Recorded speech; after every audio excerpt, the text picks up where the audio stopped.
Ladies and gentlemen, Cozy Club, how are we doing today? We are going to be talking about Gear 8s on today's video, and you are here for the Gear 8 Awards, baby. We're going to be talking about the highest gear level that you can possibly achieve, and it takes so much resources to get to Gear 8. So in today's video, we're going to be handing out some awards to my own roster, including the worst Gear 8 that I have, the most impulsive, the best plug-and-play Gear 8, my favorite, the mandatory, and more. No matter where you are within the game, you want to look at where your characters are at right now, and then also with games like these, you always want to look towards the future. Hopefully you guys learn from my mistakes and maybe learn a thing or two about the ones that I've made some better judgment on. Sit back, relax, as in today's video, we're going to be having the Cozy Gamer G8 Awards.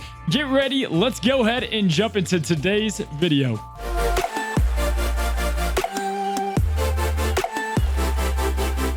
Cozy Club, as we talk about and as I talk about on my stream all the time, Gear 8s are so hard to come by because of the sheer amount of resources that you have to acquire. But when you're looking at your entire roster, what you really want to do is look at them at the gear they're at, whether that's Gear 3, 4, 5, all the way up to 8, and make sure that you're investing in a character that's going to be worthwhile, that can go all the way from that mid-game spot that you might be in all the way to the late game. And so with Gear 8 comes new stats and new abilities. And so who you decide to Gear 8 is pretty important. Some of these characters gain some great kind of game-changing, kit-changing, faction-changing abilities, and some get great stats while others don't get a lot of anything really. And so that's going to be a big thing that weighs into a lot of my decisions, as well as how much I've used them in these game modes, from raid to PvP to club conquest, and just all together my opinions of my own roster. So go ahead, settle down, get cozy, because the Cozy Gear 8 Awards are starting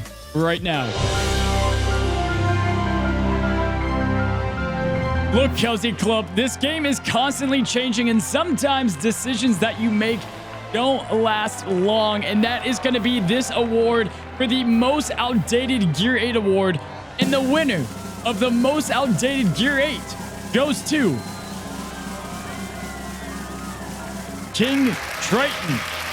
At the time of taking up King Triton to Gear 8, you know, we were all kind of ready for the Forbidden Depths, and we had no idea how hard, in fact, the raids were going to be. We just knew that we had kind of a raid team built around one of the best leaderships in the raid, and I really thought that everyone was going to have to give it their very best. Now, if you're watching this and you're free to play, or you're kind of a chubby dolphin, well, it's still pretty tough to get through the raid. However, in the club that I'm in and with the roster that I have, King Triton just doesn't make a lot of sense. As far as abilities go, he gets a nice thing where he can be both enraged and have both modes going at the same time if Ariel dies. But again, any kind of ability that you need someone to die on your team is not going to be the best really for any decision or any game mode. There are much better leads and teams to use for the Forbidden Depths that can get you a lot more damage, which we will have a video coming out on that. But King Triton was just not worth all the gear that was put into him.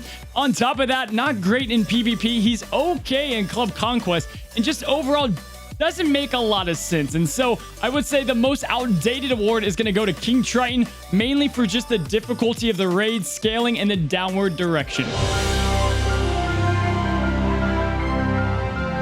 Look, sometimes you just get trigger happy. You're just ready to press those buttons and upgrade your character because something new, something shiny came out, and we've all fell victim to it. Just recently with the mythical patch and Hercules coming, Hermes came to the game. I thought he would be transcendent. I thought he would be insane. I already spoiled the award, but I'm going to say it anyway. The most impulsive award is going to go to Hermes. Yes, sir. Without any question, the most impulsive award is going to go to none other than Hermes. Now, look, Hermes came out a little bit before all the other characters, and when you looked at his stats and how fast he was, I thought he was going to be a game-changing character. Now, that being said, we don't really know with Zeus what's going to come, but at this second, without question, I'm going to say that Hermes was my most impulsive G8. I took him right up there, was ready to plug and play him into so many different teams, and I've used him about give or take 5 times. He's not the greatest character at the moment, and hopefully it makes a little bit more sense for his kit down the line. But with him needing haste and just not really being able to go into the battle with a bang, he's not making much sense. Without any thinking, I just clicked those plus signs, baby. Got Hermes up to G8, and he's easily one when I review my entire roster that I regret the most. And this is coming from someone with a Violet, but we'll talk about her later. So without any question, Hermes is definitely deserving of the Impulsive award for my Gear 8s. Definitely one I don't recommend, and we'll just have to wait and see until Zeus comes out. To those from the future, if Zeus is out, feel free to ignore this or comment below and say, hey, he still sucks. Have you ever looked at your roster or your character's abilities and stats and said they are just this close to something great? Well, that is what this award is going to be for. This is going to be for the This Close to Greatness award, and it's going to be going to not 1 but 2 winners. And the winners of the This Close to Greatness award is going to Sergeant Calhoun and Simba. So yes, Cozy Club, you did hear that correctly. We're going to have to give some of these awards to multiple characters because some of these came really close, and the This Close to Greatness award for Sergeant Calhoun, you've got a character that's very solid in the raid, definitely as of recent, is going to really help elevate your entire raid team. When you look at Sergeant Calhoun on paper, she fits the best of both worlds when it comes from taking a character from G7 to G8. Now, the reason she's getting this award is she just doesn't quite get there to fit into these meta teams, but she's a great raid character, and she's going to be getting a great addition or an amazing addition to her passive ability. Now, at G8, she's going to get the addition of 50% bonus critical strike chance against opponents with defense down, which is going to talk great to all of her other abilities within the game, because she can really apply defense down pretty easily, and defense down is a harmful effect that you're going to see a ton of on the battlefield. I mean, look at this graphic right here. You guys can see all these characters apply defense down, and so again, on paper, she's dealing over 4,000 damage pretty much with her passive, and she's going to have a great chance to do so. However, it just doesn't really hold up in live PvP, but it is working really well in PvE, Club Conquest, and raids, but it's just this close to greatness. And it just kind of feels like Calhoun's missing a little something, but the good news is she's going to be one of those characters that grow with the Downtown Hero faction, and maybe, just maybe, it's going to be enough to push her over the edge, or Wreck-It Ralph when it comes out might be a good idea as well. Now, also, Cozy Club, This Close to Greatness award is also going to be going to the King of the Jungle, Simba. And you guys know I talk a lot about Simba on my Twitch streams, but Simba, the whole reason I took him up to Gear 8 is all about his passive with defense. Now, way back in Global Launch, we were seeing a ton of Simbas, way less now, but essentially, he is just the defense god, and he applies so much defense, and it makes it very hard, depending on his remaining health, for enemies to hit big damage numbers on him. And I thought maybe if I take him to Gear 8, his defense is going to shoot up, and it's going to take us back where people are just continuing to hit 1s and 10s on Simba. However, it's just not quite getting there. He has a great taunt mechanic. He can remove turn meter very effectively with his abilities, and he's also got a really useful basic attack. However, some of his stats outside of defense are just not enough, and he doesn't have enough wild synergy or just synergy in general to make use of this new Gear 8 Found Glory, both in stats and his abilities. Now, abilities-wise, it's not too great with Simba. He does get some nice additions to his turn meter removal, but with the defense stat, it did do just that, and it is amazing, but it's just this close to greatness. Now, I'm just holding on for either a Lion King refresh or some more wilds to come our way to make Simba worth having and make him worth investing in for Gear 8. But again, Sergeant Calhoun and Simba are winning the award of This Close to Greatness. Look, some characters are great for just putting a little bit of an investment into them, and while looking at my Gear 8s, I had to give the Best Bang for Your Buck award to none other than Sheriff of Nottingham. Oh, he could win the Most Toxic award as well, but you guys, you just cannot sleep on a Gear 8 Sheriff. Now, Sheriff is great no matter what tier level he's at for his gear, but he's going to be winning that best bang for your buck award as stated because he's just that. He's a great bang for your buck as far as what you're going to be putting into him. He's really able to Mike Tyson and 1-2 punch really anyone in the game. Hercules Beast, you name it, with Cobra Bubbles by his side. His damage just goes through the roof, and his passive ability gets a great update as well. Now, he doesn't need to be T8, but for bang for your buck, your overall investment, him and Cobra Bubbles can fit together in any team and immediately make them a lot better. So he's going to win the best bang for your buck award. Ketchup is great on everything. You put salt on just about every food. Some Gear 8s out there are so utilized within any team. You can plug, you can play them in just about any squad. And this award is going to go to the most utility character and most utility G8 on my roster. And the winner of the most utility award is a 3-way tie, Cozy Club, going to Anna, Cobra Bubbles, and Barley. Yes, sir, you heard that right. The most utility award is going to not 1, not 2, but 3 winners for today's awards. It's going to be going to the support family in my Gear 8 collection. That's going to be Anna. That's going to be Barley. And that is going to be Cobra Bubbles. Now, Cobra Bubbles, for the most part, is going to win that award for the most utility. As far as just a single character, he can be plugged into any single slot. And again, like we just talked about with Sheriff, put them together and they're going to wreak havoc.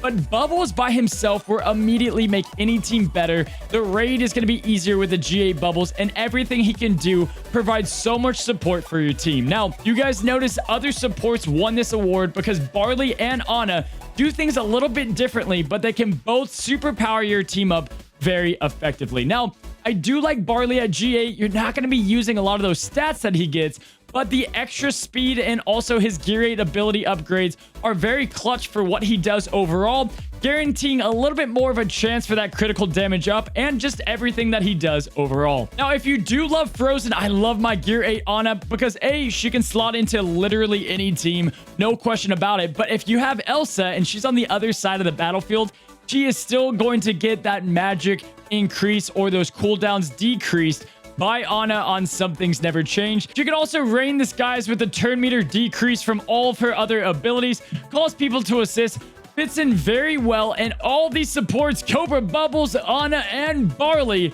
are gonna all win the most utility, the best plug-and playable award. Now, every game mode is important within DSA, but the raid is vital for some great gear and good Ursula tokens. So we're going to be giving out an award to the raid MVP. Now, there are great characters in the raid. I could give this to Baymax. We could give it to the obvious, but I want to talk about those ones that stand out in the Gear 8s and not make all these so obvious. So, the raid MVP Gear 8 awards are going to go to 2 individuals with a nod to 1, and that is going to be Horn King, Spin, and Stitch. Yes, I probably could have given this to Cobra Bubbles, but at Gear 8, the big difference makers are the ones that I just listed. Let's start with Horned King. Now, if you guys have been keeping up with my Twitter, you can find the handle right here. I post a lot of different runs that I do with these different characters, and Horn King is a great, phenomenal Phase 2 character that can do some insane damage because of all the additional hits that his passive brings. He's a great raid MVP, and I do not regret taking him to Gear 8. Even with the lack of PvP viability, he's amazing in Phase 2 and doesn't require Dash or Maurice or really anyone by his side to really make him work effectively. He's got great stats, his abilities are pretty good, and his healing's off the charts. Gotta love Horn King. We'll go ahead and throw in Spin. You guys know exactly why Spin is so great in the raids. Spin can just pop out some insane damage in the raid altogether, and he is pretty much used in most of the best high-scoring teams, especially for free-to-play. I personally have not regretted gearing up my Spin. I keep finding teams that make him work even better outside of the raid, but also this is for the raid MVP award, and as you guys know, you guys already know, he's super useful within the Forbidden Depths. And then a quick nod to Experiment 626. Really, just his TA is going to help the raid much more when it comes to the damage he can pump out. He does so much for his team altogether, and honestly, if we're just talking about like amazing T8 characters, Stitch is a no-brainer for his absolute insane damage and his participation within the raid altogether. Stitch is a no-brainer to stack that defense down, and all of the damage that he does within a raid definitely makes him in contention with these other two as the raid MVP. Look, I know this game can be intense and crazy and strategic, but this game is supposed to be fun. And so for this award, I'm going to be awarding the most fun Gear 8 that I have taken up into the game. And it is not going to one, but 2 awards are going to be handed out tonight. The most fun Gear 8 on my roster and that I have taken up award is going to be going to Violet. I know, shocker. And Scar. Now listen here, guys. There are some great fun characters, and just because they're good doesn't mean they're fun.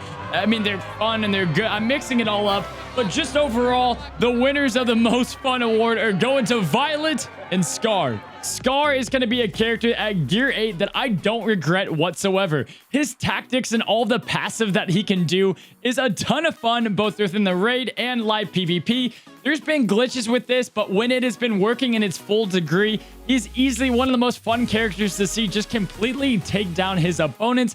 And we're having our fingers crossed for more of a Lion King rework in the future. But Scar altogether, he can be used in any game mode. A ton of fun to see him going over and over and over, especially whenever you have someone like a mass assist ability like Mickey Mouse. Scar is definitely one of those characters that I just have a ton of fun with, and I definitely don't regret taking up to Gear 8.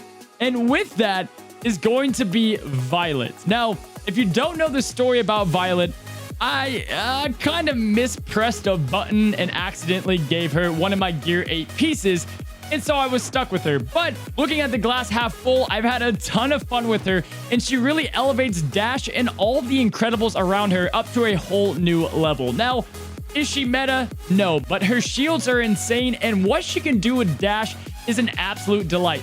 Dash is going to be doing some crazy damage and be doing a lot more with Violet on the field in phase 2, but even within PvP, she can absolutely help the team out much more than you think she can by putting vulnerables out on the field and just increasing Dash's overall viability. So, no question about it, the most fun Gear 8 award is going to be going to Scar and to Violet.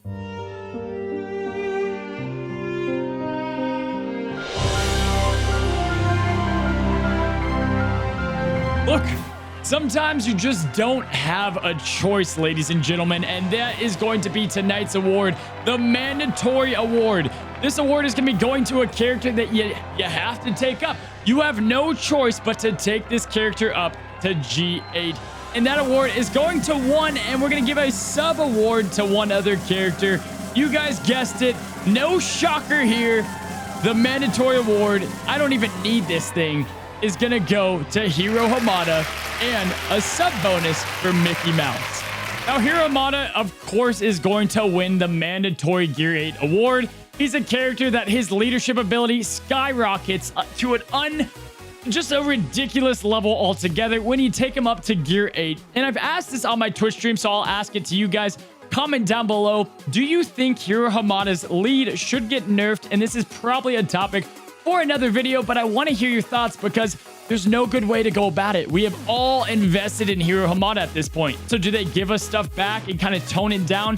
What would you do to solve the problem? But he's easily the most mandatory Gear 8 award he's pretty much a clear-cut winner. But we're going to give kind of a pseudo award to Mickey Mouse, and that's because of Mickey Mouse's overall viability when taking him up to Gear 8. Mickey Mouse is a transcendent toon that just jumps a massive gap from G7 to G8, and he can help you clear all those challenges, those new challenges coming up. Just get Mickey Mouse, have him do Disneyland forever. It's a win. So those are both great characters. Hiro Hamada is definitely getting a much more mandatory winning for this, but Mickey Mouse is a great second to that. Ladies and gentlemen, you have been amazing tonight. We have one more award, and we're going to be giving this to my absolute favorite. Without a doubt, all of my Gear 8s, which one am I enjoying the most and my favorite, most prized possession at the moment? This award, I don't need this card for either. It's going to be an easy one. The most favorite award for my Gear 8s and to end the award ceremony is going to be Hades and Pain and Panic.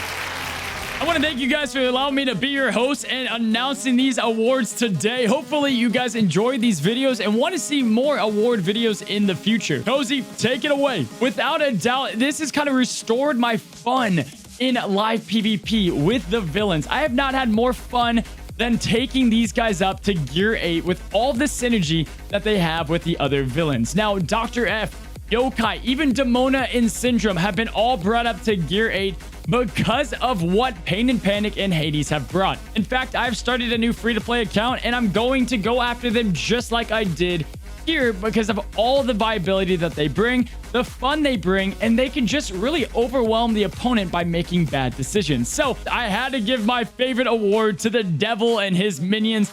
Absolutely love the mythicals, and I love what the villains are starting to do within DSA. Guys, answer below. What is your favorite Gear 8 that you have and why? Really curious to read these answers in the comment. And then also, feel free to pick any of these awards and go ahead and list them off yourself. What you would award your own roster altogether, and maybe even on Twitch, I'll look at y'all's roster and award some of these to y'all's rosters as well. Hopefully you guys enjoyed somewhat of a different video and the whole G8 awards. Again, if you guys want a video breaking down all of my Gear 8s one by one, kind of going through the talking of them, I do that on my Twitch stream, but also I think it'd be cool to do a YouTube video with you guys. You guys let me know down in the comments. Like the video if you like this type of content. Subscribe if you haven't. And until next time, Cozy Club, stay cozy.